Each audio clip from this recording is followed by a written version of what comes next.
এতদিন ছাদ বাগানে গোলাপ লাগানোর সাহস হয়নি।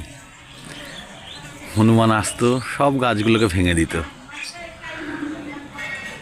কিন্তু পরবর্তীতে যখন আমি এই নেটটা বানিয়েছি, এই নেটটা বানানোর পর নেটের ভিতরে গোলাপ রেখেছি, গোলাপ গাছ। এটা আমার এক দাদাকাম বন্ধু এই গোলাপ গাছটা আমাকে প্রেজেন্ট করেছিল। এটা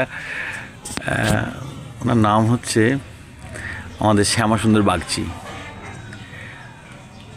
তো বাগচিদা আমাকে এই গোলাপটা দিয়েছিল, আজকে প্রথম ফুটেছে আমার বাড়িতে আসার পর। সেই জন্য আর ভিডিও না করে থাকতে পারলাম না। আর এদিকে আমার জবা ফুটেছে, খুব সুন্দর আজকে জবা, খুব সুন্দর দুটো জবা ফুটেছে আজকে।